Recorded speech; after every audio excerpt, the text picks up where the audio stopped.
Hello students, welcome to our channel Political Science with PS. I am Pooja and today we will discuss about the political development यानी राजनीतिक विकास। राजनीतिक विकास जो है वो comparative politics का modern approach माना जाता है, modern approach to the study of comparative politics. तो आज इसी के बारे में हम डिस्कस करेंगे कि राजनीतिक विकास यानी पॉलिटिकल डेवलपमेंट क्या होता है। अगर आप इस वीडियो का पीडीएफ पाना चाहते हैं तो हमारे टेलीग्राम चैनल को ज्वाइन करें। टेलीग्राम का लिंक वीडियो के डिस्क्रिप्शन बॉक्स में दिया गया है। तो चलिए स्टार्ट करते हैं आज का हमारा टॉपिक पॉलिटिकल डेवलपमेंट। सबसे पहले हम इसका इंट्रोडक्शन देख लेते हैं कि पॉलिटिकल डेवलपमेंट का जन्म किन परिस्थितियों में हुआ था और कैसे हुआ था।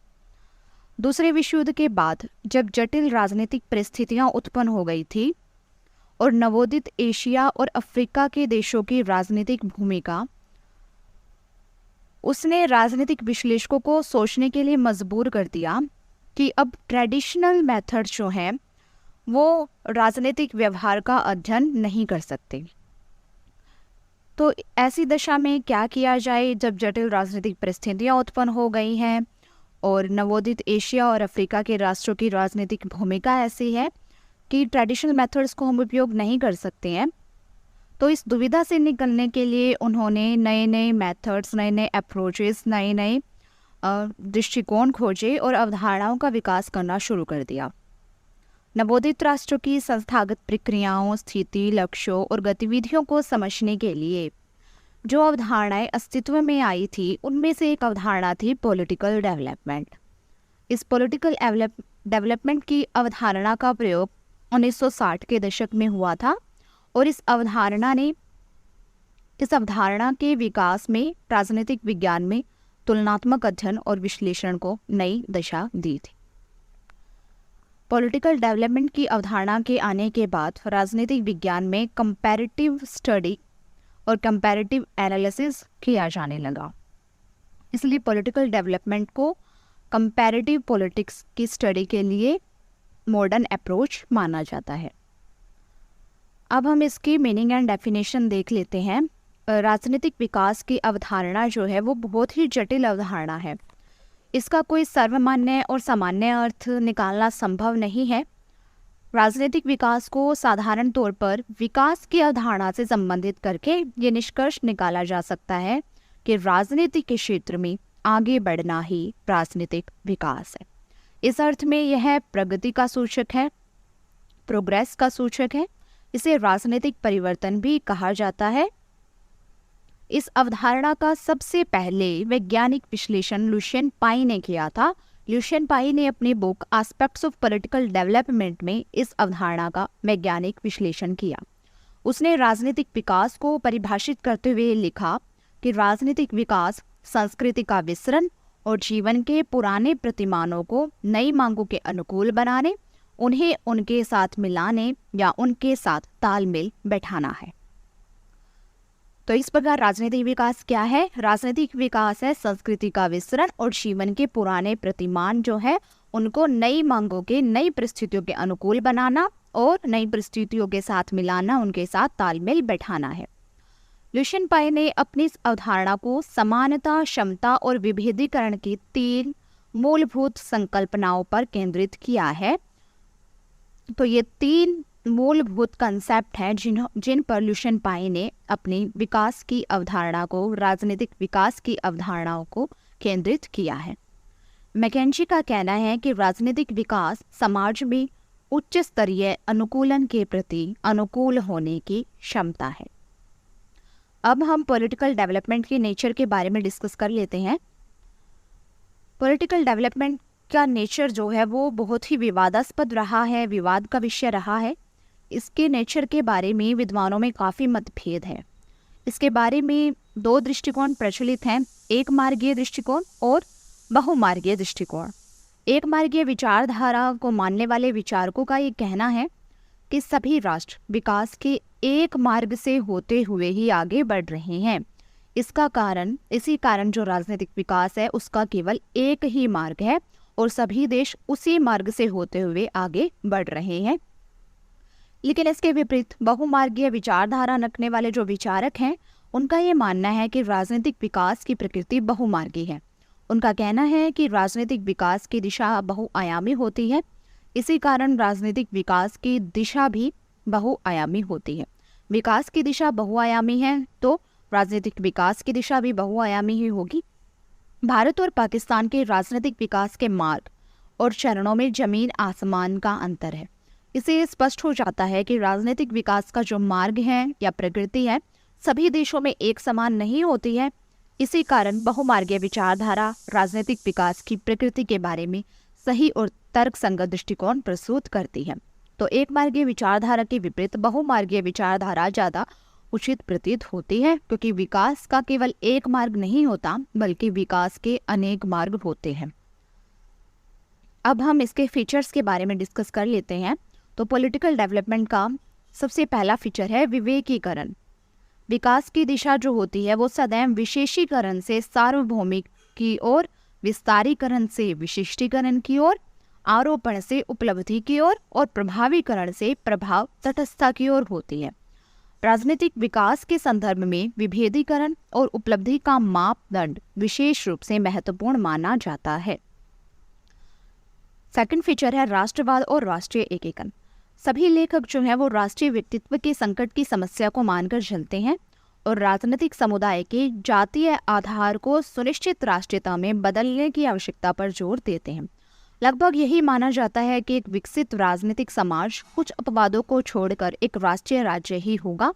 राष्ट्र निर्माण राजनीतिक विकास का केंद्रीय पहलू है। तो राजनीतिक विकास जो है वो राष्ट्रवाद या राष्ट्रीय एकीकरण पर जोर देता है। जो भी विकसित राष्ट्र हैं वो राष्ट्रीय राज्य ही होते हैं। थर्ड फीचर है जनतंत्रीकरण या लोकतंत्रीकरण। राजनीतिक विकास को लोकतंत्रीकरण के साथ भी जोड़ा जाता है, जिसमें बहुलवाद, प्रतिद्वंद्विता, सत्ता की समानता और गुण शामिल किए जाते हैं। प्रतिद्वंद्विता के कारण ही एंग्लो अमेरिकन राजनीतिक समाज राजनीतिक विकास के अधिक समूह पहुंच गया है। तो जहां राजनीतिक विकास होगा वहां लोकतंत्रीकरण होगा, या जहां लोकतंत्रीकरण पाया जाता है, लोकतंत्र पाया जाता है, वहीं राजनीतिक विकास होता है। फोर्थ फीचर है सहभागिता और गतिशीलता। आधुनिकीकरण में सामाजिक गतिशीलता होती है, जैसे साक्षरता का प्रसार, शहरीकरण, संचार साधन, औद्योगिकरण, प्रति व्यक्ति आय में वृद्धि, जनसंख्या आदि राजनीति के स्तरों को व्यापक बनाते हैं। इसके फलस्वरूप ही राजनीतिक सहभागिता बढ़ती है और यह स्थानीय स्तर से उठकर राजनीतिक के स्तरों की ओर मुड़ने लगती है। किसी भी प्रकार के आधुनिकीकरण में सार्वजनिक गतिशीलता बहुत जरूरी है। इसलिए जो राजनीतिक विकास है ये गतिशील होता है। विकास तभी होगा जब भी किसी भी चीज़ में, किसी वस्तु में गतिशीलता होगी, केवल तभी विकास हो सकता है। अगर वो वहीं पर स्थिर रह गया या अगतिशील हुआ तो विकास संभव ही नहीं है। फिफ्थ फीचर है समानता के प्रति एक सामान्य दृष्टिकोण। लुशियन पाई का कहना है कि देश के अधिक से अधिक नागरिक जो हैं वो बिना किसी भेदभाव के देश की राजनीति में भाग लें और कानून के समक्ष समान समानता रखते हों। इसका अर्थ यह भी है कि राजनीतिक पदों पर किए जाने वाले कार्य संपन्नता को मापदंड माना जाए। तो राजनीतिक विकास में समानता के प्रति एक सामान्य दृष्टिकोण होता है, सभी नागरिकों को समान अवसर दिए जाते हैं। सिक्स्थ फीचर है क्षमता। लुशियन पाई के अनुसार क्षमता में वृद्धि एक राजनीतिक व्यवस्था के विकास की सूचक है। क्षमता का अर्थ है सार्वजनिक नीतियों के क्रियान्वयन में प्रभावशीलता और कार्यकुशलता। इसका संबंध कार्यों, नीतियों और सेवाओं के रूप में उपलब्धियों से भी है। तो इस प्रकार क्षमता में वृद्धि भी राजनीतिक विकास का सूचक है। जितनी ज़्यादा क्षमता में वृद्धि होगी उतना ही ज़्यादा राजनीतिक विकास होगा। सेवंथ फीचर है विभिन्नता और विशेषीकरण। लुशियन पाई का कहना है कि विकास जो है वो नई संस्थाओं की स्थापना पर जोर देता है और ये मांग करता है कि प्रत्येक कार्य के लिए अलग संस्था हो ताकि कुशलता आ सके।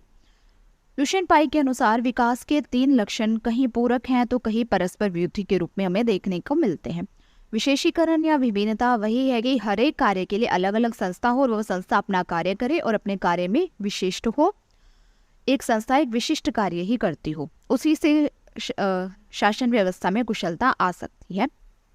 तो लुशियन पाई ने जो विकास के 3 लक्षण बताए हैं, समानता के प्रति एक सामान्य दृष्टिकोण, क्षमता, विभिन्नता या विशेषीकरण, ये तीनों लक्षण कहीं तो एक दूसरे के पूरक हैं तो कहीं एक दूसरे के विरोधी के रूप में भी हमें देखने को मिलते हैं। इतिहास में समानता की मांगों, क्षमता की आवश्यकताओं और अधिकाधिक विभिन्नीकरण की प्रक्रियाओं के बीच हमेशा तनाव रहा है। अधिक समानता की मांग व्यवस्था की क्षमता को चुनौती दे सकती है और विभिन्नीकरण के द्वारा समानता की मात्रा कम हो जाती है, क्योंकि इसमें गुण और विशिष्ट ज्ञान के महत्व पर बल दिया जाता है। विभिन्नीकरण या विशेषीकरण यही होगा कि एक कार्य विशिष्ट रखने वाले, कार्य की विशेषता रखने वाला एक संस्था में काम करेगा, यानी एक संस्था एक कार्य विशेष को ही संपन्न करेगी तो अपने गुण और ज्ञान के अनुभव के आधार पर ही वो करेगी, तो इससे समानता की मात्रा कम हो जाएगी। सभी को समान नहीं माना जाएगा, क्योंकि जिसको जितना ज़्यादा काम आता है वो वही काम करेगा अपने गुण और ज्ञान के आधार पर। इसलिए जब विशिष्टीकरण या विभिन्नीकरण होगा तो समानता की मात्रा कम हो जाएगी, और जब अधिक समानता की मांग की जाएगी तो व्यवस्था की जो क्षमता है उसको भी चुनौती मिलेगी। इसलिए ये कहीं तो एक दूसरे के पूरक पाए जाते हैं तो कहीं एक दूसरे के विरोधी भी पाए जाते हैं। अब हम इस पॉलिटिकल डेवलपमेंट की आलोचनाओं, क्रिटिसिज्म के बारे में डिस्कस कर लेते हैं। हालांकि पॉलिटिकल डेवलपमेंट का जो ये सिद्धांत है, अप्रोच है, ये काफ़ी महत्व रखता है, लेकिन फिर भी आलोचना तो सभी की होती है। इसलिए इस सिद्धांत की भी आलोचनाएं आलोचकों के द्वारा की गई हैं। सबसे पहली आलोचना है कि ये अवधारणा जो है वो अस्पष्ट है।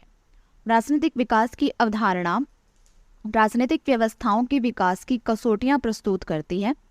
राजनीतिक विकास में विभिन्न विद्वानों ने विकास के अलग पहलुओं को शामिल किया है। राजनीतिक विकास के अंतर्गत प्रशासनिक, राजनीतिक, वैज्ञानिक, सांस्कृतिक, औद्योगिक, तकनीकी इत्यादि के विकास को शामिल किया गया। इसलिए अवधारणात्मक अस्पष्टता के कारण विद्वानों ने मनमाने ढंग से किसी भी पक्ष को इसके विषय क्षेत्र में शामिल कर दिया है। वास्तविकता तो यह है कि राजनीति और विकास के अर्थों के संबंध में सर्वसम्मति का अभाव है, एक समान सहमति नहीं है, इसलिए ये अस्पष्ट अवधारणा है। दूसरी आलोचना है सार्वभौमिकता का अभाव।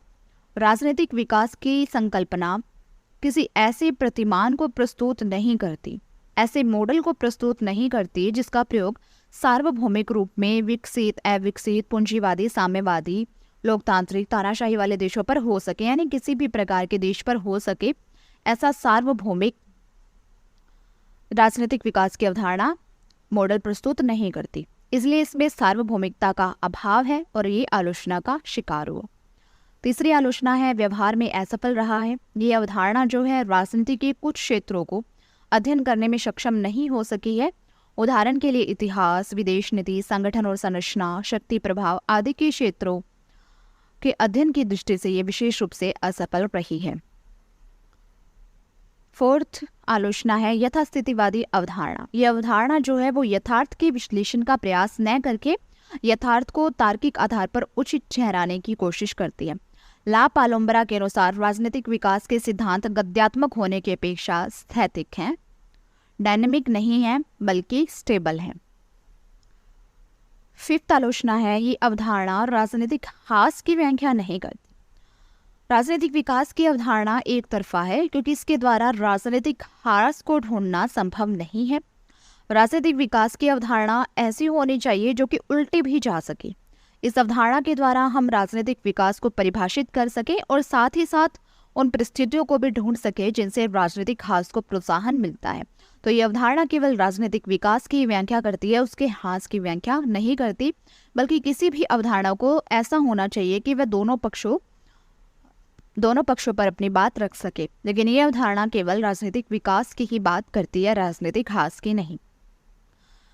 कंक्लूजन के रूप में हम ये कह सकते हैं कि चाहे हम राजनीतिक विकास की अवधारणा की कितनी भी आलोचना कर ले, फिर भी उसका महत्व कुछ ना कुछ तो है ही।